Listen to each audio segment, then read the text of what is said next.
Inspiring Uganda.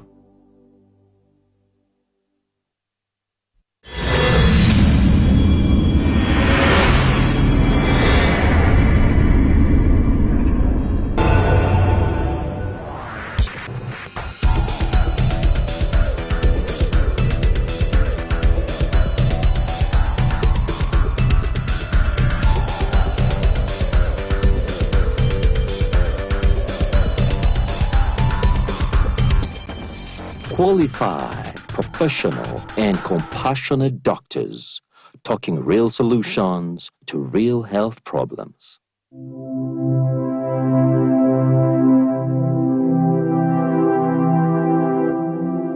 There is an Ebola outbreak in the Democratic Republic of Congo, and that's why in today's show we bring the topic of discussion focusing on Ebola, how to identify its signs, and most importantly, how to prevent yourself from getting Ebola. With me in studio is the Acting Commissioner from the Ministry of Health, who works in the Department of Epidemiology, Disease Surveillance and Public Health Emergencies, and is the Incident Manager of Ebola Preparedness and Response. Dr. Muluta, Allan, you're most welcome to the show. Thank you very much. And I am your host for the evening, Dr. Darius Owoch. So let's dig into understanding this dreadful disease, Ebola. Many people are so terrified of this disease. So I want to understand what exactly it is. How can we identify the signs and how can we prevent ourselves from catching Ebola? So Dr. Allan, once again, you're most welcome to the show. Thank you very much. And we appreciate the government's effort in controlling, help the public understand more about Ebola. What is this Ebola disease that is terrifying so many people? Ebola is an acute illness caused by Ebola virus. And you may ask, what is Ebola virus? Ebola virus is a virus that belongs to the family called Filoviridae. And there are a number of genera, and there are 3 of them of the type. One is called the Churici, the other one is Marburg, and then the third one is Ebola. So I'd say those are classes of the... Those are the classes. The classes of the virus groups. And then within Ebola, we have got different species. Okay. 6 of them. And if I remember all of them, I don't know. But there's Ebola Sudan, there's Ebola Zaire, there's Ebola Wundibujo, there is Ebola Reston, Ebola Bombali, and Thai forest. Yeah. So generally, these viruses, they are all Ebola strains, but they are, in their genetics, they are slightly different. They are slightly different. And that's why they have different names. And so the current outbreak is the Ebola. Is the Ebola. The Ebola Zaire. The Ebola Zaire. The one which came from the Congo. Yes. From the Congo region. Yes. Please. Okay. So how exactly is Ebola transmitted in this case? The natural host is a fruit bat. It is transmitted from animals to humans first, and then from human to human. So from the natural host, it affects other animals, like the monkeys, like the porcupines, the forest antelopes, and some humans who interact with these animals, which are sometimes weak or sick, and interact with the human beings by way of consuming their meat, sometimes raw, or just a mere touching of their body fluids is able to transmit the disease. Okay, so it is predominantly a disease of animals. But when people come into contact with these sick animals, either by eating their meat or by touching their fluids, they can contract Ebola. Yes. Okay, so that means there are some diseases which are very similar to Ebola. They call them zoonotic infections. For example, we see the bird flu, sleeping sickness, brucella, Anthrax. and anthrax. Yes. These are some of the common diseases which are predominant for animals, but somehow they cross into the human race and cause problems. Yes. So, in that case, how severe is this Ebola? Why is it such a severe disease? Or why should people be worried about it? First of all, it is an acute illness of sudden onset. It is easily transmitted through body fluids and objects which are contaminated by the body fluids, including the linen, the hospital equipment. So things like clothes. Anything soiled by any body fluid from the affected person, okay, including the vomiters, the urine, the sweat, and so blood. It is anything that the person wears, even if it's their bed sheets, yes, their clothes, or the cups they're using, they are potential sources of catching the Ebola. Yes. Okay. So so people should be mindful when taking care of an Ebola patient that these things should be separated from other family members. Yeah. Would we take that angle? The complete taking separation? care of Ebola patients is a specialized exercise. It's not for everybody. Even amongst the health workers, there are those who are trained to do it.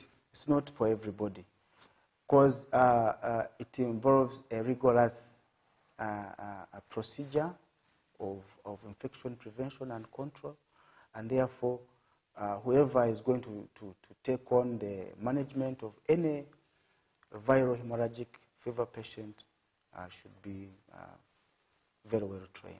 Okay. So in case of you joined us, remember we are discussing Ebola with an expert from the Ministry of Health who has worked in previous Ebola outbreaks. This is not the first. How long has Ebola been in, let's say, in the world? How long have we had Ebola? The first outbreak was in 1976. There were two simultaneous outbreaks, one in South Sudan in a place called Nzara, another one in DRC in a place called Yambuku near Ebola River. Yeah, and that's where there's a river called Ebola. Yes, and that's where it derives its name. Okay. So from 1976 to date, we've had several outbreaks, and that is the history. And in Uganda, the very first outbreak to hit was in the year 2000. 2000 which caused a lot of havoc and people. That's when Ugandans became aware of the reality of Ebola. Because remember that time it hit northern Uganda and it claimed so many lives. About, I think, close to 300 lives were lost in that outbreak. Yeah, it still remains the largest in Uganda. In Uganda. Yes. However, the largest, which frightened almost everyone, was the outbreak which occurred in West Africa, in the countries of Sierra Leone, Liberia, and Guinea. It started actually in Guinea. In Guinea and then spread to the other countries. Yes. And so, could you tell us more about that outbreak? Why was it of such huge magnitude? Why did it kill so many people? First of all, there were a number of factors. The people in West Africa, it was the first one. It was the very first outbreak in that area. In those three countries? Yes. Initially, it was not recognized, so it had spread quite wide. So it was wide area. It affected the cities. Then the communities. There was community resistance because people did not know about the disease, and then they had their cultural issues of touching the bodies and all these things. Yet we know and it yet, can easily be transmitted by touching. Yeah, and yet here, when you get somebody dying of Ebola, we do not allow untrained people touching the body or even carrying out the burial. It's done by people who know so much about infection prevention and control, and so they they do the burial, and the other mourners are kept at a safe distance. Okay. And so the people in West Africa could not allow that kind of thing, you know, a dead dear one needs to be, you know, properly buried. According to the culture. They perform some rituals, some touch, others wash. And so those are the things that came in, and it went out of hand. Okay. So after the break, we'll come back to understand more about Ebola. You can always send in your questions and comments on our social media platforms, just displayed on your screens right below. We'll see you shortly after the break. You are watching the DOCtalk show.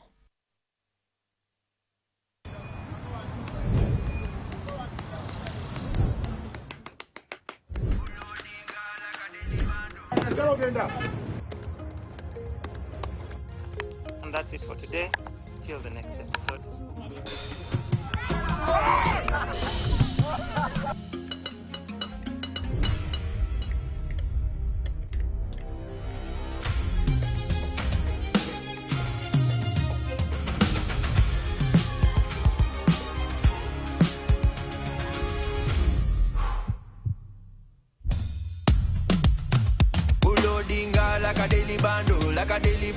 Like a daily bando.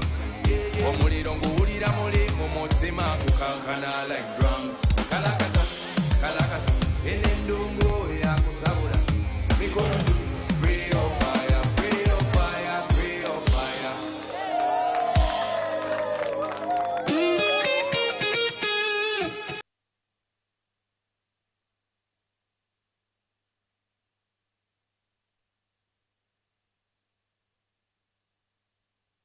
You are watching the DOCtalk show. Ebola is a severe disease that is contracted from animals such as bats, monkeys, and chimpanzees. People acquire this infection if they eat the meat of these animals, if they touch the blood or body secretions of these animals. Thereafter, a person who is infected with Ebola can easily transmit it to someone else, either by also direct touching of their body fluids, or blood exposure, or sharing objects that have been contaminated with the blood or body fluids of the sick person. So in that regard, it is important to note that Ebola is a highly contagious disease, and therefore identifying the signs and symptoms is of paramount importance. If you're able to identify Ebola as soon as possible, you can take this person for treatment, and the chances of recovery will be greatly increased. So we want to understand what could be the signs and symptoms of Ebola. How can someone tell they might be suffering from Ebola? Dr. Allan, how can one know that they are suffering from Ebola? Or maybe their neighbor or their sick relative at home might have Ebola? Thank you very much. Ebola does not have specific signs and symptoms. It does have signs and symptoms that can mimic other diseases like typhoid, like malaria, like meningitis. However, it can be confirmed using the laboratory. So let me start with the incubation period. The incubation period ranges from 2 days to 21 days. Incubation period means that from the time of contact, of infection. From the time of infection to the time of development of signs and symptoms. Okay. So there's that time lag from when one got the infection to when they start showing the signs. Yes. Okay. And so that ranges from 2 days to 21 days. And during that time, what exactly is happening? Is the person, how is the person generally? You know, the disease is acute, so they develop suddenly. They come in full force. And what you experience is headache, high fever, muscle ache, sore throat. You may experience vomiting. You experience abdominal pain, diarrhea. Terminally, you may get bleeding under the skin, in most of the openings of the body. So fevers, headaches, stomach pain, diarrhea. Yep. It might resemble typhoid. Doctor, someone will think they have typhoid in Yes, this case. but the most important thing is to not everybody who develops these symptoms and there's no outbreak anywhere should be a suspect. This happens during an outbreak because people are always getting this kind of symptoms. Okay. So you don't have to suspect everybody. There has to be some kind of link with the circumstances. There has to be an outbreak. This person maybe could have had a contact with somebody who has been to the outbreak area and that kind of thing. So those are some of the clues that might suggest Ebola, that someone has been close to maybe an Ebola area. Yeah, maybe recent travel or contact with somebody who had the symptoms and was a confirmed case, you know, because these are just general symptoms. And like I said, confirmation is by laboratory. By laboratory. Yeah. So where are these lab tests done from? Can someone access them from a regional referral hospital, for example? No. Currently, we are doing these lab tests in one lab. That is the Uganda Virus Research Institute lab in Entebbe. It is the one that is equipped with the right equipment to be able to diagnose.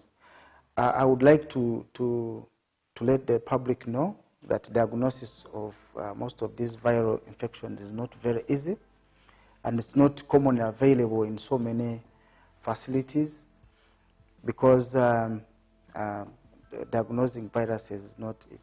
But let me say that the WHO recommends two types of tests, those which are based on the nucleic acid tests and those that are based on rapid antigen detection.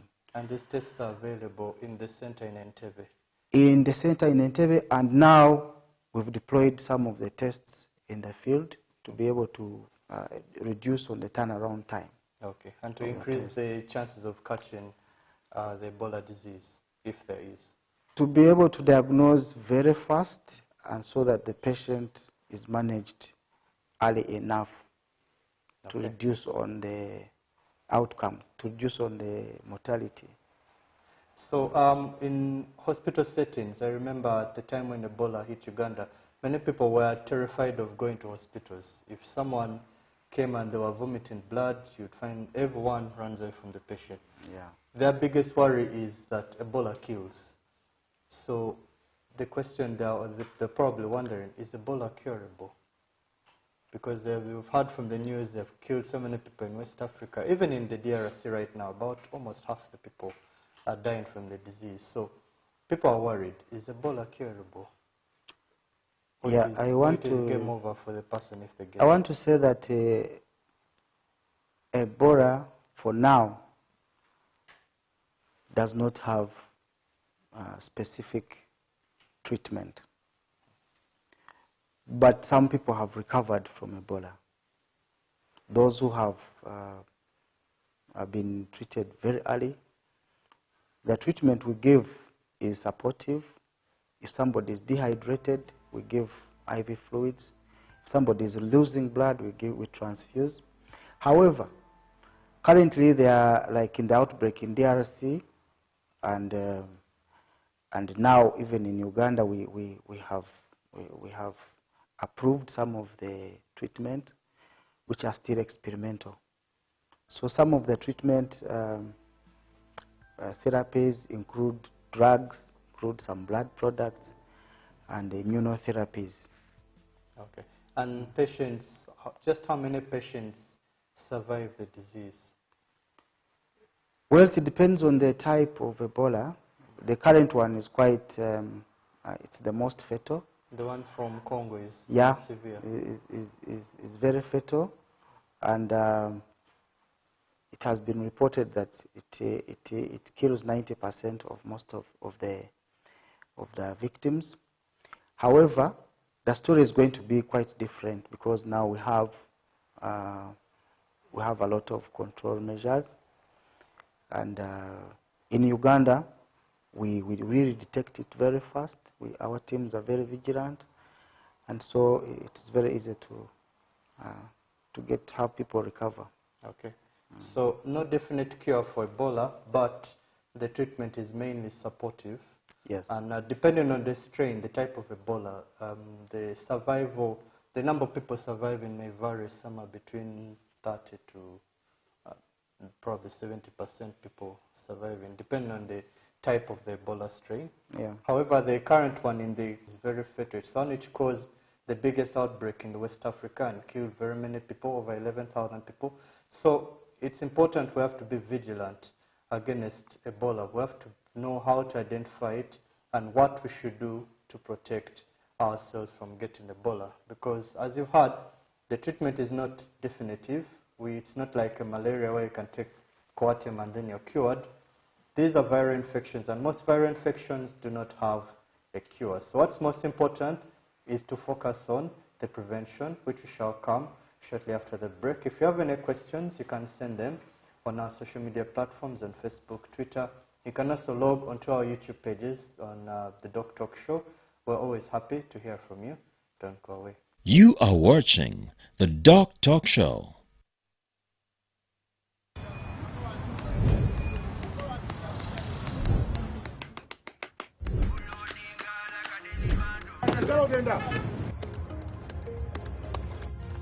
And that's it for today. Till the next episode.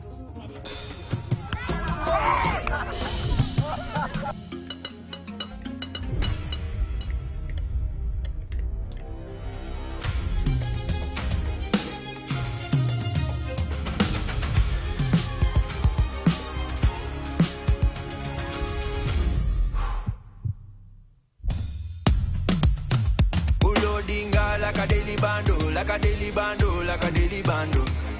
Omuliro nguwulira muli mumutima kukankana like drums. Kalakata, kalakata, enendungu ya kusabula. Mikono tu, free of fire, free of fire, free of fire.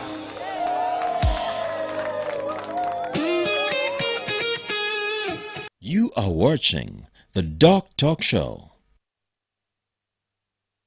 Ebola is not a new disease in Uganda. We have been hit with 5 outbreaks of Ebola to date, and over time we have gained experience on how to handle and respond to an Ebola outbreak. Doctor, you work in the Department of Epidemiology, Disease Surveillance and Public Health Emergencies.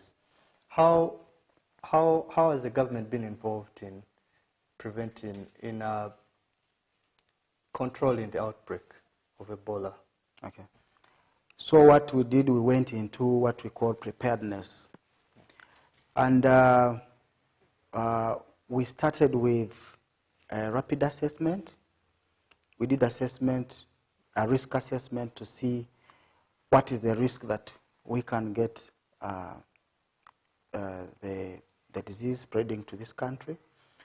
And so after the assessment, we used the results of assessment to now get into the preparedness activities. And so we classified the country into 3 risk classifications. The highest risk are those districts which are sharing border with the part of DRC that is affected. That's the western border. Then we also looked at districts that are hosting most of the communities coming from DRC. We identified Kampala and Wakiso. And also we looked at the risk of somebody coming in through the airport. And so Kampala and Wakiso became definitely one of the highest risk. And then the second risk were those sharing the border with DRC, but far from the areas. That is Ituri, that's Ituri and North Kivu.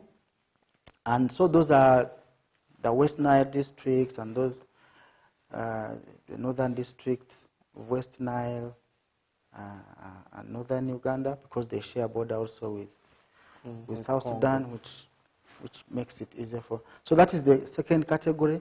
And then the last category is the rest of the country. Okay, so you first check who is at risk, yeah. the districts at risk. So we looked at the districts at risk, and then within now the high-risk districts, we looked at the different preparedness and response pillars, which include coordination, case management, surveillance, risk communication, logistics, psychosocial support, and infection prevention and control.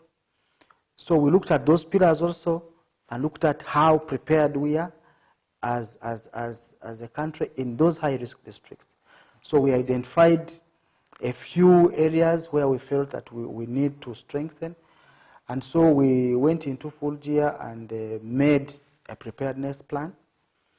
And within this preparedness plan, we're looking at the same technical pillars like coordination, how do we coordinate the whole response, working with partners, working with the personnel and the logistics, how do we distribute them, how do we deploy them, where, for how long.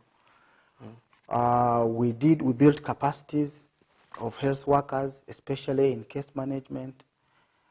Those who had been trained for a long time ago, had to be refreshed across the board, not just in case management, but also in some of the areas within case management, like infection prevention and control, safe and dignified barriers, surveillance.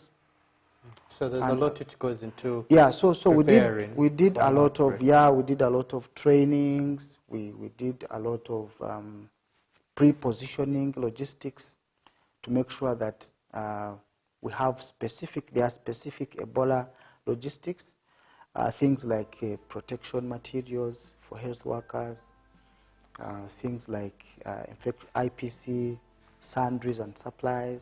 Okay. So all those were pre-positioned ready. Yeah, in the different facilities. We had to make sure that the facilities observe infection prevention and control in all of them.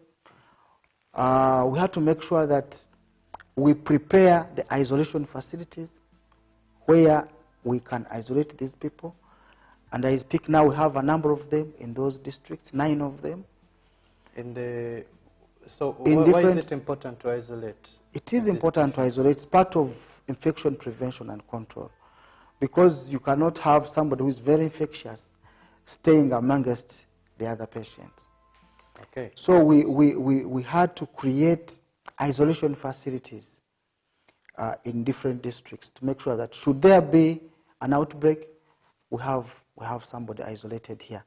And so we have, even by this outbreak, we already had our isolation facility which is fully stocked with equipment. Fully stocked with equipment and all that. To help treat the patients. And people properly trained and ready.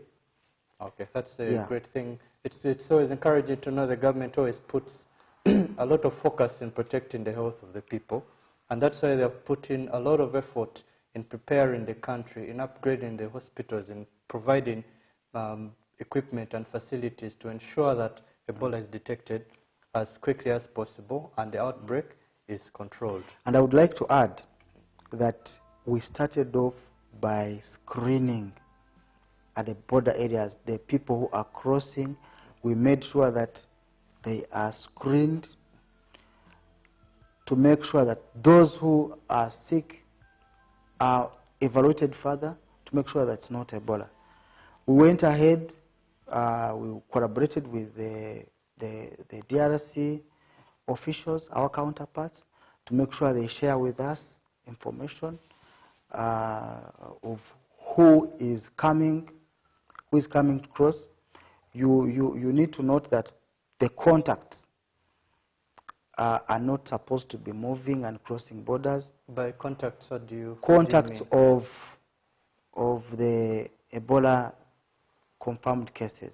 So people who have been in touch with people who have been in touch are usually traced and registered and advised to distance themselves socially so that they don't become a danger when they develop symptoms. Okay. So we had to make sure that we collaborate with the DRC officials to make sure they share with us this information. And they always warn us, even on this outbreak, we were warned that these people are going to cross. We were told on the 10th of June, and by 10 the next day we were able to pick them. So that was the strategy to also help contain Yes, an outbreak. yes. Quickly detect and contain. Screen to get Yeah. their contacts Yes. and to monitor them so that in the event of maybe a disease developing, they are quickly treated. Yeah. Okay. So so that's a detailed description of what your government has done to prepare itself in the fight against Ebola. Remember, as the saying goes, forewarned is always forearmed. You have to be prepared if you're anticipating something bad may happen. So fortunately, the government has put a lot of preparation. They've done a lot in preparing the health facilities to control the outbreak.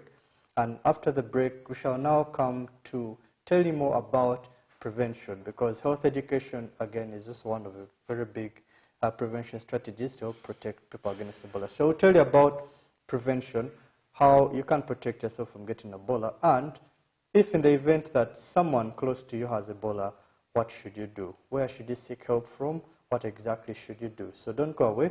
After the break, we'll come back with more. You are watching the DOCtalk show. Exercise can't be sustained. Eating can't be stopped. It's even harder to lose weight. Come and give it a try. Genshikang L-carnitine chromium capsules. Plant extract, scientific ratio. Take 3 capsules each time. The active ingredient accelerates fat burning,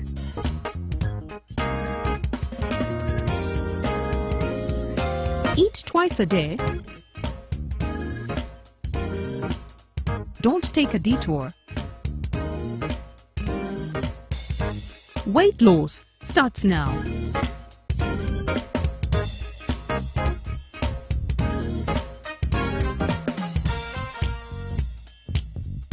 Genshikang L-carnitine with chromium capsules helps you stay in shape. Please follow medical advice when taking this product.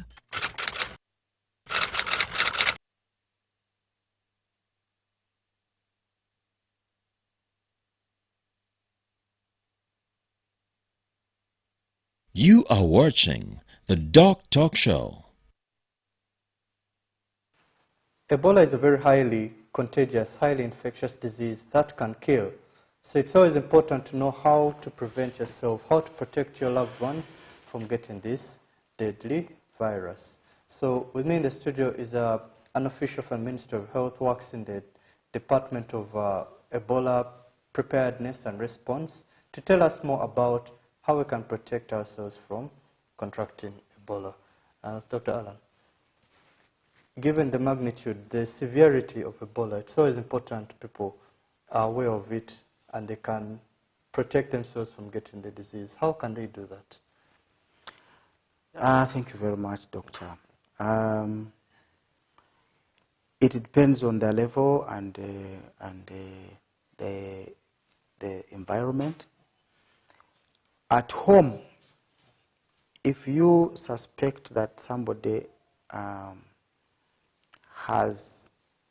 might have Ebola,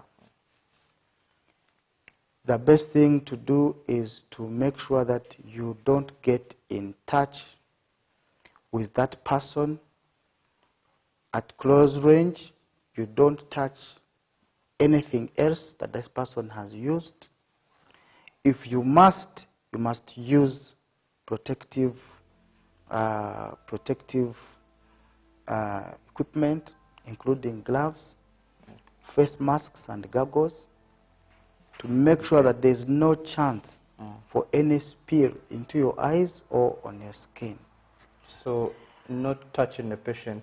You don't touch the patient from that time, and you distance yourself. You don't even attempt to carry that patient.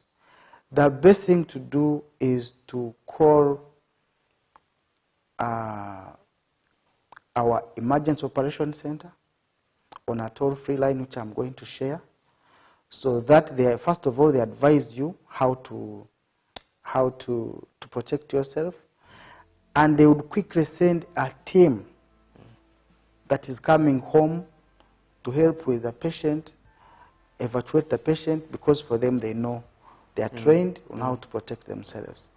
And so the number to call is 0800-203-033.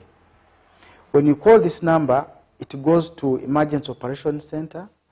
Somebody is going to receive it, and immediately you direct this person where the patient is, where the suspected Ebola patient is, and they will come with a special gear and a vehicle to evacuate this person to the possible isolation unit. But they will definitely take off some blood samples for confirmation. Okay. So you're emphasizing the principle of distancing someone from the patient, because you don't want people to get it is always safer the disease. to call those people who are technical, professional people, to evacuate the patient, because you don't know. Should this turn out to be Ebola, then you definitely be a contact and you'd be at risk. Okay. So what if someone, for example, unknowingly touched the person, maybe to check if they're hot, and then they realize maybe they've been vomiting blood, and suddenly they realize this might be Ebola? What can they do in that case? Thank you very much, doctor. That's a very good question. Should it happen that you have touched this patient, or you come in contact with any of the body fluids, that part of your body that has come in contact, you should wash it thoroughly with soap. Wash it thoroughly with soap. Soap and water. How about the things of the patient? What do they do with it? Do they burn them? The things that the patient has used, of course, we are assuming that now the patient is suspected. You don't touch them until the results of the confirmation have come out, whether the patient is in the hospital or not. But should the results come out positive, all that the patient used is collected and put in one place and burnt. Okay. By trained people. By trained people. By trained people. So everything will happen after Ebola has been confirmed. After the Ebola has been confirmed, the items that this person has been using, the linen, the clothing, the beddings, are all put in a place and burnt. Okay. So it is a very deadly disease. That's why they're taking these aggressive measures to contain the spread of Ebola. But there might be other ways also to prevent someone from catching Ebola. We've heard of the Ebola vaccine. So is everyone eligible to get this vaccine? Who can access this vaccine? You know, the vaccine is not yet, the one that is currently in use is not yet even licensed. It is being used under the protocols of compassionate use. And I just want to say that this vaccine is effective. It is called the RVSV ZIBOV GP. It is derived from another virus. I don't want to go into the science, but it's quite effective. It was used in Guinea over large numbers of people, and those that were vaccinated, it offered protected them from developing the disease. And so it's the very one that is being used in DRC and even in Uganda. Now, because of the limited quantities, it cannot be given to everybody in the whole country. Okay. And so to repeat the number that you mentioned again, the number which people can call if they suspect someone they know might be having Ebola. Remember, that number is 0800-203-033. You can call that number and you'll be directed to a technical person who will guide you more on how to handle the patient who you think might be having Ebola. It is, would you advise people to take these patients directly to the hospital themselves? Or they have to wait for that help? They have to wait for that help. So I want to thank you very much, Doctor, for giving this elaborate discussion on Ebola. The main key points which the people can take home is focusing on prevention. People must be able to identify the signs and the symptoms of Ebola. Remember, Ebola can mimic or can resemble other diseases like malaria or typhoid. You have to have a very high index of suspicion. If this patient has recently traveled to an Ebola area, or they live very close to wild animals, and they suddenly develop these symptoms, remember to call for help immediately. Remember, we're going to read for you the line again. It is 0800-203-033. Call that line and you'll receive further guidance on how to handle this patient. Do not touch the patient. In the event that you have touched the patient, remember to wash your hands with soap and water. In order to fight Ebola, we have to be empowered. We have to know what Ebola is, how to identify it, and how to prevent it. The best way is to prevent it, not by touching a sick person. Do not touch the containers or the clothes that they have been using, because these also may be potential sources of the infection, and call for help immediately so that you are attended to, and if the person has indeed been diagnosed with Ebola, you will be eligible to receive a vaccine. So I want to thank you very much, Dr. Muluta, Allan, for the work that you're doing in the department in protecting Ugandans against Ebola. And we know together we shall fight Ebola, we shall kick Ebola out of Uganda. It shouldn't be a problem for us. Thank you very much, Doctor. Any last words you want to give the people? Thank you very much for giving me the opportunity. I want to call upon Ugandans to be very vigilant about this Ebola, but also to allay the fears that currently we've not registered any new confirmed case for the last 5 days. And what we are doing now is to make sure that we are tracing all the possible contacts of those cases that have since passed on. And so the country is relatively safe, but people remain vigilant. If anybody has recently traveled to DRC and developed sudden symptoms, please call us on the number that we shared and we quickly evaluate that person. If he has Ebola, we shall quickly isolate him and treat him before he is able to infect a number of people. Thank you very much. Thank you, and we'll see you next time on the DOCtalk Show. The DOCtalk Show.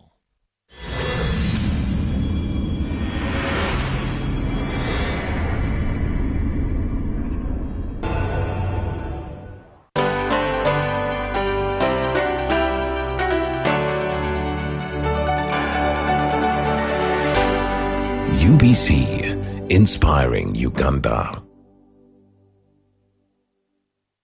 I know what Uganda needs. When General Caleb Akantwanaho retired, Salim Saleh presented his long, detailed analysis of Uganda's economy and structured recommendations for improvement in the form of the Third National Development Plan, NDP-3, to President Museveni. He laid out the kinds of problems that many Ugandans feel every day, but rarely see captured in one place. He was doing what he has done for years, breaking down the problems holding back ordinary Ugandans. He talked about distortions in factors of production, such as land conflicts that choke investment, the high cost of finance for ordinary people, the shortage of skills among youth, the slow pace of value addition, and the gap between production in the villages and the factories in industrial parks. It was the kind of diagnosis a technocrat offers when trying to get a country unstuck. The President's reply was striking in its simplicity. I know what Uganda needs. At first, to others, it might have sounded almost dismissive. But when placed in the context of 40 years of state rebuilding, economic reform, and political stability, it revealed something deeper.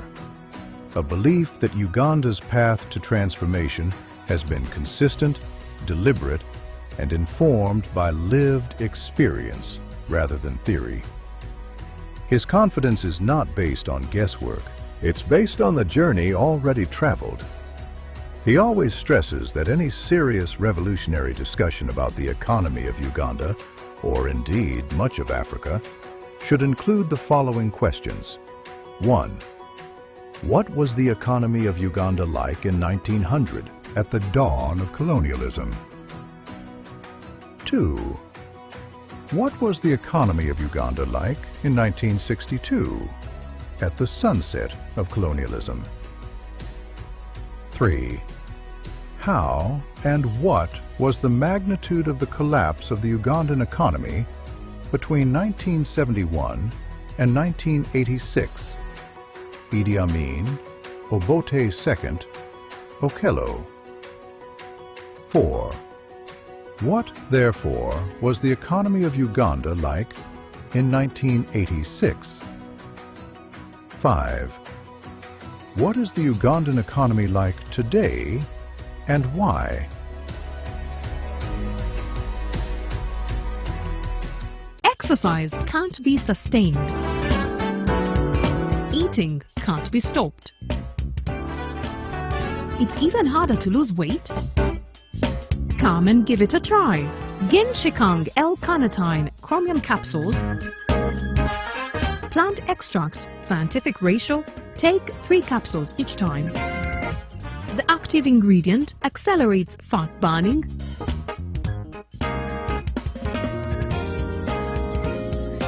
eat twice a day, don't take a detour. Weight loss starts now.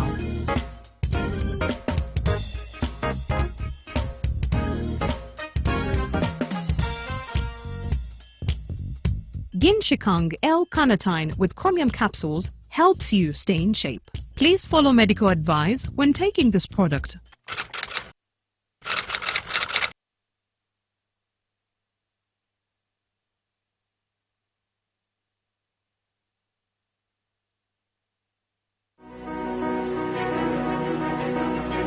Ever wonder what really shapes our world? From the boardrooms that drive business, to the halls where politics, faith and entrepreneurship meet. To become a successful entrepreneur, you have to know what you want and you have to go very slowly, careful. Welcome to The Lens, a fresh look at institutions that impact our lives every day. The National Planning Authority was a creature of the Vision 2040. We started with just making foam mattresses to begin with. Slowly, we went into higher quality of foam. Each week, we shine a light on the institutional stories, exploring the challenges, the progress, and future plans. The Standard Gauge Railway is undertaken by a Turkish company, biggest transport project in the history of Uganda. It's about moving forward together with all stakeholders. If government brings you AFCON here, how best are you prepared to tap into those opportunities? The Ministry of ICT, part of the process of supporting our innovators is to educate them about the benefits of registering their intellectual property. So if you're outside there with your business, we are coming to you. Please do not miss The Lens. The Lens invites you to share your ideas, insights, and shaping the way ahead. Tune in every Sunday at 6:30 p.m. right here on UBC TV and look through the lens to focus on a bigger and brighter future for Uganda. Oh my God, babe, I think to come with me this weekend. I'm really so excited. Let me call Calvin sure. and find out what's Sure, going to please. happen. We need to be part of this. Hi, Calvin. Hi. hope you're good. I just wanted to find out what's the proggy for the weekend. Oh, there is a lot to look out for this weekend. As a matter of fact, you should come and be part of the live audience. We shall be there, Yeah, sure. Tuja. Nice. See you at short time. For the last couple of years, we've been running the show for the fans, with the fans. We've been bringing you the vibe straight from the studios to your living room. We've unveiled a lot of talent, made many stars. And hey, we are not about the story. Catch the hottest performances, your celebrity interviews, and the most authentic entertainment news stories of the week. And hey, we also do some mentorship, so come and be part of the hottest live audience. There's no vibe like...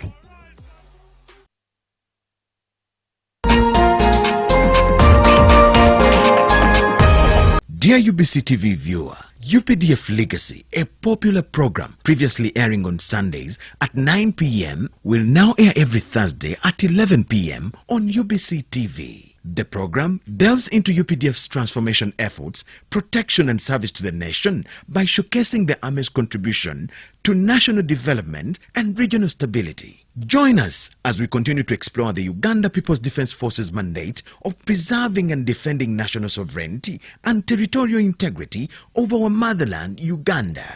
Stay tuned for more informative programs, stories, interviews and updates about the works of the UPDF. We look forward to sharing UPDF's legacy with you. This is just an adjustment in time, but the same great content.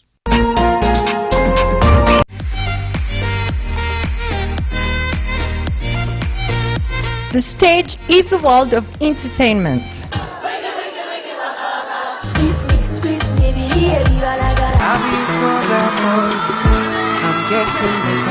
Get the latest entertainment, lifestyle, events and activities.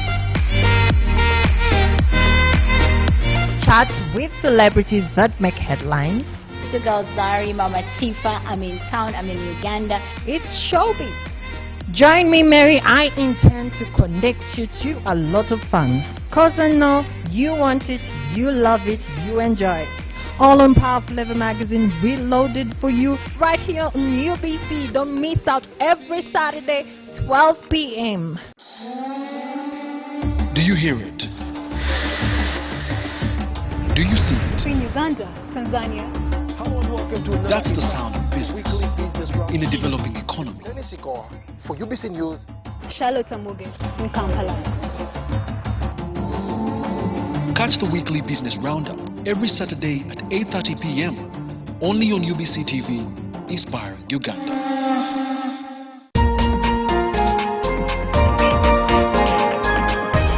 One-on-one with Michael Jordan Lukomwa. A weekly face-to-face conversation focusing on accountability, inspiration, information, and sensitization of the public from the various sources such as inspirational profiles. Having a disability is not inability. Professional guidance. There is no special antiretroviral therapy that is given specifically for discordant couples. And of course, politics. Don't you see anywhere that you would give a credit in the fight against COVID? My role as the owner of the country is not to, be preoccupied by giving credit to my servant. We have said that if we are to talk to General Museveni, there must be certain conditions in place. Is it true that you paid 5 million shillings to MPs that voted for Anita Mong and Tayebo? That is laughable. Why would we pay when we have nominated them as SEC? Every party has been represented in Uganda's parliament for 10 years.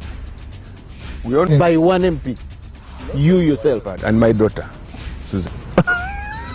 Every Friday 9 p.m. it's one-on-one with Michael Jordan Lukomwa on UBC TV, inspiring Uganda.